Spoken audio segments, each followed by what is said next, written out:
Do this kid until they murder me.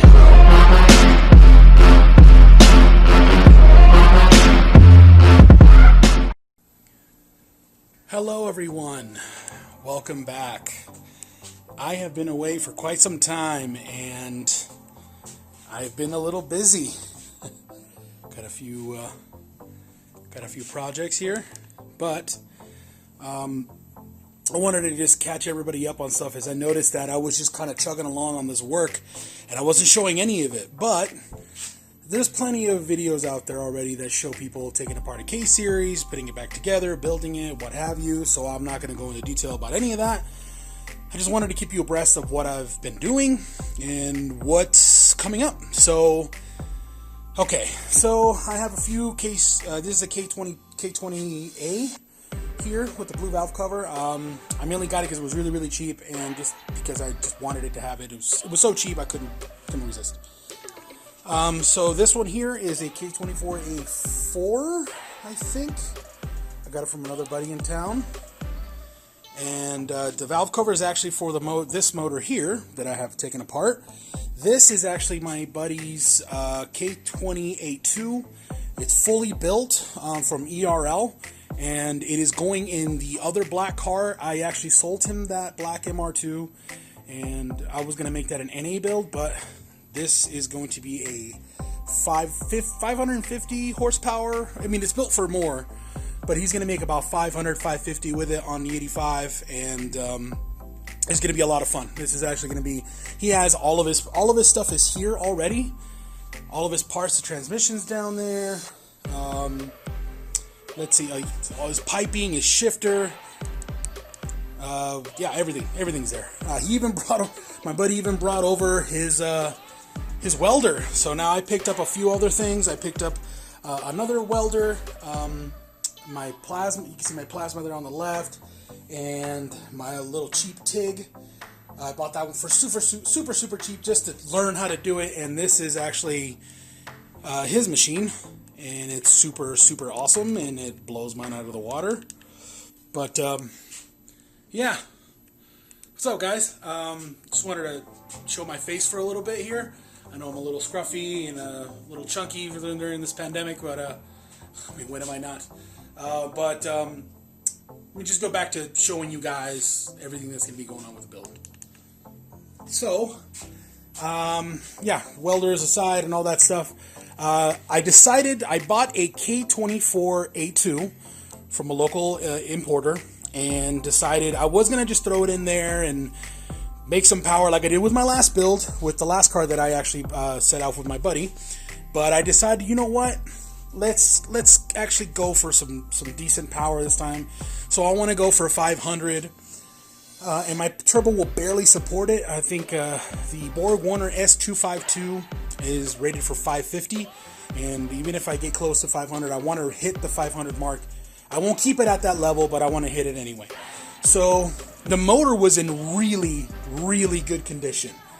Oh, FedEx, is that for me? No, nope, not for me. It was in really good condition. I took apart everything. Everything's been taken apart. I took a look at the bearings. The bearings looked brand new. I'll put a picture up of what they looked like here. They looked brand new. Even like they were super slick. Even without oil, they were super slick. No, none of the bearings had any damage on them. The motor, I was told, had about 50,000 miles. From the paperwork that I received, had about 50 to 52,000 miles on it. And it shows. The motor is super clean. I went ahead and cleaned up all the oil. I mean, it doesn't really oil staining, but some brake cleaner got rid of all that stuff. And then I went ahead and honed or deglazed the cylinders. Just because, why not? They were actually really glazed. I haven't really cleaned, so if you see some stuff kind of clinging to this, I haven't really cleaned it since I did it last. I just kind of wiped them down. But this is an 87 millimeter bore. I didn't overbore it.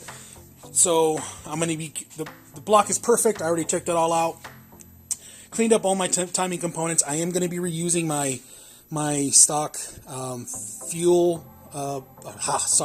oil pump, only because I'm only going to be revving to about 7,500, and I know these will do fine at that level, so there's no need for me to upgrade. Even though my motor currently, as you can see, it's outside under a cover because I need all the space in here to do stuff.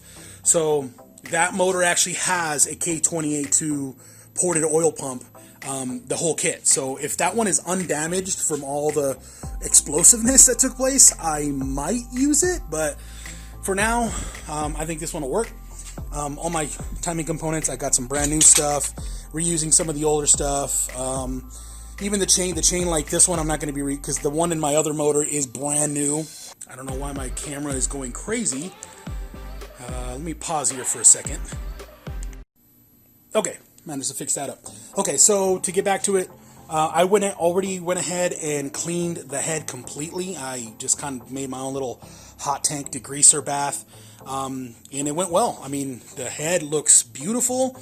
I have some pictures here that I'll post up of what it looked like right after I took it out of the tank. I cleaned up everything else. Everything else got a nice soak. Oh, there's assembly grease on, or assembly lube all over everything. This isn't tightened down, of course, because I still need to put this on the motor, but I just wanted to keep it here so nothing gets bumped around. So that I didn't replace any of. I did take, like I said, I took it all apart, but I did replace the valve stem seals with some Supertex. Everything else is factory, and it all checked out. None of this stuff is worn too bad. All this stuff looks underneath, like all the bearing surfaces look brand new. All the caps they look fantastic. So yeah, it's a really, really healthy motor. I got really, really lucky. So onward to the internals. Oh yeah, just to show you what the Griddle looked like. I mean, this is obviously, I have the bearing. I even saved the bearings, but it was really clean. Just a little bit of scrubbing and it looks brand new. So I did hot tank this, but I did clean it with some degreaser just to get that brown muck off of it. And unfortunately, that whatever degree, I don't remember it was a combination of like 3 or 4 degreasers, sort of left these, like, you can't feel it, but it's like a stain. So I just did a little bit of quick polishing with like some other microfiber stuff, so they do come off. So I'm going to be using the shoelace method with some Brasso, and I'm just going to polish the hell out of them, and I'll be fine there. Not a big deal. So onward to the internals. So I already had a set of Eagle rods. So these were given to me by a buddy of mine that was given to him by our tuner Dennis at LDL Speed Shop. And these are for the K24, and I'm going to be running them because why not? There was nothing wrong with the factory ones. They looked awesome. I mean, they look fantastic. I might just keep these for another project. You never know. So yeah. So these I'm going to be running, and yeah, they look great, and they already come with ARPs and all that. So, and I decided to go with what are these? Nippon Racing pistons. Now they're hyper eutectic. They're not forged. So they're rated for the power level that I'm looking for. And the reason I went with these is because they were so cheap. And I decided, you know what? There's not a lot of information out there. There really isn't. And I decided to, you know what? I'm gonna give them a shot, see what happens, and hopefully they'll survive. There's a lot of people out there that use these on all motor and even on B series setups, and they have a lot of good luck. They work just fine, and I don't see why I shouldn't have similar results. These are the same bore, 87 millimeter, and as you can see here, I already weighed all of my rods, pistons, rings, wrist pins, and everything came out. I mean, as you can see, like the pistons were all identical. All the rings were all identical. All the ring packs, the piston ring, wrist pins were all identical. The rods were the only thing that there was a difference in. The 557, the only thing was 553. And I don't think I'm going to mess with that. I'm just going to leave it. So the average rod weight is 555. So, and that's even across it. So if there was some differences here, I would have made it this with something heavier, but I'm just going to leave it the way it is. What have you. So for those interested in looking up something like this or buying something like this, these were $180 and shipped. Well, with taxes and stuff that you have to pay out, probably like $190 something.